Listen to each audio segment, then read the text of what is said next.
Probability എന്ന് പറയുന്ന സെക്ഷനിൽ നിന്നുള്ള ഒരു പ്രോബ്ലം ആണിത്. Find the probability of getting a head when a coin is tossed once. Also find the probability of getting a tail. നമുക്ക് ആദ്യം ക്വസ്റ്റിനെ കുറിച്ച് ഡീറ്റെയിൽ ആയിട്ടൊന്ന് നോക്കാം. നമുക്കറിയാവുന്നതാണ്, ഒരു കോയിൻ ടോസ് ചെയ്യുമ്പോൾ എന്താണ് വരുന്നത്? ഒന്നുകിൽ ഹെഡ് വരും അല്ലെങ്കിൽ ടെയിൽ വരും. അപ്പോൾ രണ്ട് പോസിബിലിറ്റീസ് ആണ് വരുന്നത്, ഒന്നുകിൽ ഹെഡ് അല്ലെങ്കിൽ ടെയിൽ. സോ നമുക്ക് പറഞ്ഞിരിക്കുന്നത്, നമ്മുടെ ക്വസ്റ്റ്യൻ നമ്മളോട് പറഞ്ഞിരിക്കുന്നത്, ഒരു കോയിൻ ടോസ് ചെയ്യുമ്പോൾ കിട്ടുന്ന ഹെഡ് കിട്ടാനുള്ള പ്രോബബിലിറ്റി എത്രയാണെന്ന് കണ്ടുപിടിക്കണം. സെയിം വേ ടെയിൽ കിട്ടാനുള്ള പ്രോബബിലിറ്റി എത്രയാണെന്ന് നമ്മൾ കണ്ടുപിടിക്കണം. അപ്പോൾ നമ്മൾ അതിന് വേണ്ടിയിട്ട് ഇ എന്ന് പറയുന്ന ഇവൻറ്റിനെ എന്താക്കിയെടുത്തു? നമ്മൾ ഗെറ്റിംഗ് എ ഹെഡ്. അതിന് let E B the event getting a head. അപ്പോൾ നമുക്ക് എന്ത് ചെയ്യാം? The number of outcome of favourable E. അതായത് ഇ കിട്ടാനുള്ള ചാൻസ് ഞാൻ ഇപ്പോൾ തന്നെ പറഞ്ഞു, ഒറ്റ ചാൻസേ ഉള്ളൂ. ഒരു കോയിൻ ടോസ് ചെയ്യുമ്പോൾ ഒറ്റ ചാൻസല്ലേ ഉള്ളൂ ഹെഡ് വരാനായിട്ട്. അപ്പോൾ ഹെഡും ടെയിലും എന്ന് പറഞ്ഞാൽ രണ്ട് പുറങ്ങൾ മാത്രമേ ഒരു കോയിനുള്ളൂ. സോ നമുക്ക് എന്ത് എഴുതാം? The outcome of favourable of E. അത് നമ്മൾ ഇ എന്ന് പറയുന്നത് എന്താണ്? ഈ എടുത്തുകൊണ്ട് ഗെറ്റിംഗ് എ ഹെഡ് ആയതുകൊണ്ട് നമുക്ക് എന്ത് ചെയ്തു? 1 എഴുതാം. സെയിം വേ നമുക്ക് എന്ത് എഴുതാൻ സാധിക്കുന്നതാണ്? The outcome of favourable of E, അതായത് ടെയിൽ കിട്ടാൻ വേണ്ടിയിട്ടുള്ള ചാൻസും എന്ത് തന്നെയാണ്? 1 ആണ്. ഈ രണ്ട് കാര്യങ്ങളും യൂസ് ചെയ്തിട്ടാണ് നമ്മൾ എന്ത് ചെയ്യാനായിട്ട് പോകുന്നത്? ഈ പ്രോബ്ലം ചെയ്യാനായിട്ട് പോകുന്നത്. അപ്പോൾ ഇതിനു മുമ്പ് നിങ്ങൾ പഠിച്ചിരിക്കേണ്ട ഒരു ഫോർമുലയാണ് എന്ത്? P of E is equal to number of outcomes favourable to E all divided by number of all possible outcomes. ഇതാണ് നിങ്ങൾ പഠിച്ചിരിക്കേണ്ട ഫോർമുല. ഒരു പ്രാവശ്യം കൂടെ പറയാം. Number of outcomes favourable to E all divided by number of all possible outcomes. അപ്പോൾ ഇതിനെ സംബന്ധിച്ച് നോക്കുകയാണെങ്കിൽ ഒരു number of all possible outcomes എന്ന് പറയുന്നത് എന്ത് വരും? 2 ചാൻസ് അല്ലേ? 2 ചാൻസ്, ഒന്നെങ്കിൽ ഹെഡ് ഒന്നെങ്കിൽ ടെയിൽ. അപ്പോൾ 2 ചാൻസസ് ആണ് വരുന്നത്. അപ്പം ഞാനിവിടെ ഫോർമുല എഴുതി വെച്ചിട്ടുണ്ട്. പി ഓഫ് ഇ, അതായത് P of head is equal to number of outcomes favourable to E all divided by number of all possible outcomes. അപ്പോൾ നമുക്ക് ന്യൂമറേറ്ററിന്റെ സ്ഥാനത്ത് എന്താണ് വരുന്നത്? നമ്മൾ നേരത്തെ പറഞ്ഞു 1 ആണ് വരുന്നത്. സോ നമുക്ക് എന്ത് എഴുതാം? Number of outcomes favourable to E എന്ന് പറയുന്നത് 1 എഴുതാം. All divided by number of possible outcomes എത്രയാണ് വരുന്നത്? 2. ഒന്നെങ്കിൽ ഹെഡ് അല്ലെങ്കിൽ ടെയിൽ അല്ലേ? അപ്പോൾ ടോട്ടൽ ഔട്ട്കംസ് ആണ് അവിടെ എഴുതേണ്ടത്. സോ 1/2 ആണ് നമ്മുടെ ഫസ്റ്റ് ആൻസർ. സെയിം വേ നമുക്ക് എന്ത് എഴുതാവുന്നതാണ്? നമ്പർ ഓഫ് പോസിബിൾ ഔട്ട്കംസ്, അതായത് പി ഓഫ് ഇക്ക് പകരം നമ്മൾ എന്ത് ചെയ്യുക? ടെയിലിന് എടുക്കുകയാണ്. ടെയിലിന് എടുക്കാൻ ഞാൻ വേറൊരു ഇവന്റ് കൊടുത്തു, എഫ് എന്ന് പറയുന്ന ഇവന്റ് കൊടുത്തു. സോ നമുക്ക് എന്ത് ചെയ്യാം? എഫിന് നമുക്ക് ടെയിൽ കിട്ടാനുള്ള ഇവന്റ് ആക്കി എടുത്തുകൊണ്ട് പി ഓഫ് എഫ് കൊടുത്തു. പി ഓഫ് എഫിന്റെയും സെയിം ഫോർമുല തന്നെയാണ് എന്താ വരുന്നത്? അതിലും number of outcomes favourable of F all divided by number of all possible outcomes. ഞാനിവിടെ ഇക്ക് പകരം എഫിനുള്ള ഫോർമുല എഴുതിയിട്ടില്ല എന്നേ ഉള്ളൂ. സെയിം ഫോർമുല തന്നെയാണ് യൂസ് ചെയ്യേണ്ടത്. അപ്പോൾ നമ്മൾ ന്യൂമറേറ്ററിൽ എന്താണ് എഴുതേണ്ടത്? നമുക്ക് കിട്ടുന്ന ഫേവറബിൾ ഔട്ട്കംസ് എത്രയാണ്? എഫിയുടെ, അതായത് ടെയിൽ കിട്ടാനുള്ള ഫേവറബിൾ ഔട്ട്കംസ് 1 ആണെന്നറിയാം. സെയിം വേ ആണ് എന്ത്? ടോട്ടൽ ഔട്ട്കംസും. സോ ഞാൻ എന്ത് എഴുതി? 2 എഴുതി. അതിനുശേഷം നമുക്ക് ആൻസർ എന്ത് കിട്ടി?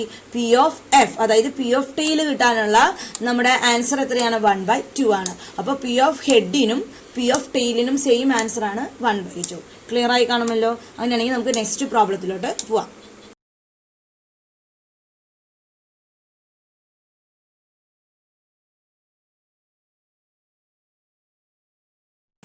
നമ്മുടെ second problem, A bag contain A red ball, a blue ball, a yellow ball, all the balls being of the same size.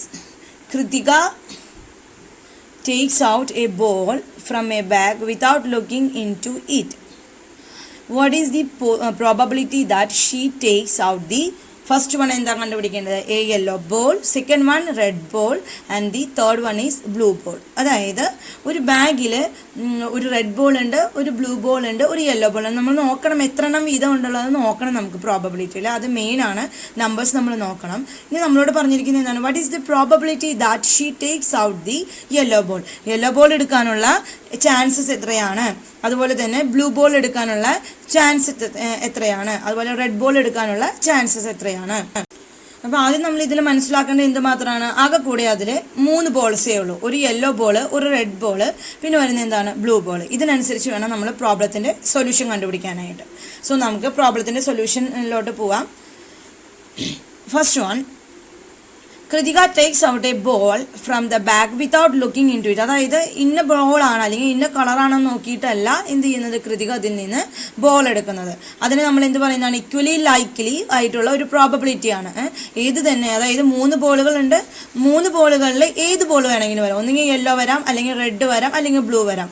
നമ്മുടെ കോയിൻ്റെ പ്രോബ്ലം പറഞ്ഞ പോലെ തന്നെ 3 ചാൻസസ് ആണുള്ളത്, 3 ബോളും ആണുള്ളത്. അപ്പം നമുക്ക് ടോട്ടൽ ഔട്ട്കം എന്താണ് വരുന്നത്, താഴെ പറഞ്ഞിരിക്കുന്നതിൽ the number of possible outcome എന്ന് പറയുന്നത് ഡെഫിനറ്റ്ലി എന്തായി വരും, 3 ആണ്. കാരണം 3 ബോളേ ഉള്ളൂ, 3 ചാൻസേ ഉള്ളൂ. അതിൽ റെഡ് ബോൾ വരാനുള്ള ചാൻസ് എത്രയാണ്, നമുക്ക് നല്ലപോലെ അറിയാവുന്ന തന്നെ. റെഡ് ബോൾ എത്ര എണ്ണമാണ് ഉള്ളത്, ഓൺലി 1 ആണേ ഉള്ളൂ red ball. So red ball വരാനുള്ള ചാൻസ് എത്രയാണ് വരുന്നത്, റെഡ് ബോൾ വരാനുള്ള ചാൻസ് 1 വരുള്ളൂ. അതുപോലെ തന്നെ ബ്ലൂ ബോൾ ആണ്. ഇപ്പോൾ കൃതിക എടുക്കുമ്പോൾ ബ്ലൂ ബോൾ ആണ് ഫസ്റ്റ് കിട്ടിയെങ്കിൽ ബ്ലൂ ബോൾ വരാനുള്ള ചാൻസ് എന്താ വരുള്ളൂ, 1 വരുള്ളൂ. അതുപോലെ തന്നെ റെഡ് ബോൾ വരാനുള്ള ചാൻസും 1 ഉള്ളൂ. കാരണം 3 ബോളുകൾ അതെല്ലാം ഓരോന്നേ ഉള്ളൂ. ഇനി നമുക്ക് അതിൻ്റെ ഇവൻറ്റുകളെ തിരിക്കാവുന്നതാണ്. ഇപ്പോൾ യെല്ലോ ബോൾ എന്ന് എടുത്തുകൊണ്ട് ഞാൻ വൈ എന്ന് തിരിച്ചു, യെല്ലോ ബോൾ കിട്ടാനുള്ള ചാൻസിന് ആ ഇവൻറ്റിനെ വൈ എന്നെടുത്തു. ഇപ്പോൾ നിങ്ങൾക്ക് ഇഷ്ടമുള്ളത് എടുക്കാം. ഇപ്പോൾ ഇതിൽ റെഡ് ബോൾ ആയതുകൊണ്ട് ഞാൻ അതിൽ R എന്നെടുത്തു, ബ്ലൂ ബോൾ ആയതുകൊണ്ട് B എന്നെടുത്തു. ഫസ്റ്റ് ലെറ്റേഴ്സ് വെച്ചിട്ട് ഞാൻ ഡിനോട്ട് ചെയ്യാണ് ഇവൻറ്റിനെ.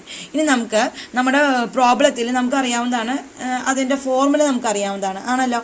ആ ഫോർമുല നമ്മൾ ആദ്യം എല്ലാ പ്രോബ്ലത്തിനും നമ്മൾ എഴുതി വെക്കണം. ഞാനിവിടെ എഴുതിയിട്ടില്ല, ഞാൻ കഴിഞ്ഞ പ്രോബ്ലത്തിൽ അത് പറഞ്ഞിരുന്നു, അതുകൊണ്ട് ഞാൻ ഇതിൽ എഴുതിയിട്ടില്ല. പ്രോബ്ലത്തിൻ്റെ എന്താ വരുന്നത്, number of outcomes favourable to ഏത് ഇവൻ്റ് ആണോ എടുക്കുന്നത്, അല്ലെങ്കിൽ ഇതിൽ Y അല്ലെങ്കിൽ R അല്ലെങ്കിൽ B എഴുതാം, divided by number of all possible outcomes. നമ്മുടെ ഓൾ പോസിബിൾ ഔട്ട്കംസ് 3 കേസിലും എന്ത് വരും, എല്ലാത്തിൻ്റെയും ആ 3 കേസിൽ നമുക്ക് വരുന്നത് എന്ത്, നമ്പർ ഓഫ് ഔട്ട്കംസ് എന്ന് പറയുന്നത് 3 വരുള്ളൂ. മനസ്സിലായോ? ഇനി നമുക്ക് ഫസ്റ്റത്തെ ഇതിലെ സൊല്യൂഷൻ നോക്കാവുന്നതാണ്. The number of outcomes favourable to the event Y is equal to 1. അതുപോലെ number of outcomes favourable to the event വൈക്ക് പകരം എന്താണ്, റെഡ് ബോൾ ആണെങ്കിൽ red, R is equal to 1. Number of outcomes favourable to the event blue ball B is equal to 1. കാരണം എല്ലാതും ഓരോന്ന് വീതിയേ ഉള്ളൂ, അതുകൊണ്ട് അതിൻ്റെ ന്യൂമറേറ്ററിൻ്റെ ആൻസർ എല്ലാത്തിനും സെയിം ആയിരിക്കും. First one, the number of outcomes favourable to the event Y is equal to, definitely ഞാനിപ്പോൾ പറഞ്ഞു 1 ആണെന്ന് പറഞ്ഞു. അപ്പോൾ P ഓഫ് Y എന്ത് വരും, 1/3. Number of favourable outcomes divided by total outcomes, അതാണ് 1/3. Similarly second one, P of R, അതായത് എന്താ, പ്രോബബിലിറ്റി ഓഫ് ദി ഇവൻറ്റ് എന്താണ്, റെഡ് ബോൾ കിട്ടാനുള്ള probability, that is also equal to 1/3. And next one P of B. P of ബിയുടെ കേസിൽ എന്താ വരുന്നത്, സെയിം ഇക്വേഷൻ തന്നെയാണ്. Number of outcomes favourable to the event B divided by the total number of possible, അതായത് total outcomes. ഇതിൽ total outcomes 3 ആണ്. So denominator also 3, numerator എന്താ വരുന്നത്, only 1 chance, that is also equal to 1/3. അപ്പം 3ൻ്റെയും answer എന്താണ്, 1/3 ആണ്. കാരണം അതൊരു ഈക്വലി ലൈക്ലി ഇവൻസ് ആയതുകൊണ്ട്. അപ്പോൾ ക്ലിയർ ആയി കാണുമെന്ന് കരുതുന്നു. എന്തെങ്കിലും ഡൗട്ട് ഉണ്ടെങ്കിൽ കമൻറ്റ് ബോക്സിൽ കമൻറ്റ് ചെയ്യുക. ഇഷ്ടപ്പെട്ടുവെങ്കിൽ ലൈക്ക് ചെയ്യുക, ഷെയർ ചെയ്യുക. ചാനലിൻ്റെ പേര് മാത്സ് ലോജിക് സൊല്യൂഷൻ എന്നാണ്. സോ ഇതിൻ്റെ പ്രോബബിലിറ്റിന് കണ്ടിന്യൂഷൻ ആയിട്ടും ഇനി വീഡിയോയിൽ നിങ്ങൾക്ക് പ്രതീക്ഷിക്കാം. എന്തെങ്കിലും ഡൗട്ട് വരാണെങ്കിലും കമൻറ്റ് ബോക്സിൽ കമൻറ്റ് ചെയ്യാനായിട്ട് മറക്കരുത്, സബ്സ്ക്രൈബ് ചെയ്യാൻ മറക്കരുത്. അങ്ങനെയാണെങ്കിൽ ഞാനിടുന്ന വീഡിയോസ് എല്ലാം നിങ്ങൾക്ക് ഓൺ ദ സ്പോട്ടിൽ നിങ്ങൾക്ക് കിട്ടുള്ളൂ. പ്രോബ്ലത്തിൻ്റെ ആൻസർ നിങ്ങൾ എഴുതിയെടുക്കുക. ഇത് ടെക്സ്റ്റ് ബേസ്ഡ് വരുന്നതാണ്. സാധാരണയുള്ള എല്ലാ കോമ്പറ്റേറ്റീവ് എക്സാമിനും ഇതുപോലത്തെ പ്രോബ്ലംസ് പ്രോബബിലിറ്റിയുടെ ഭാഗത്തുനിന്ന് ചോദിച്ചു കണ്ടിട്ടുണ്ട്. Thank you.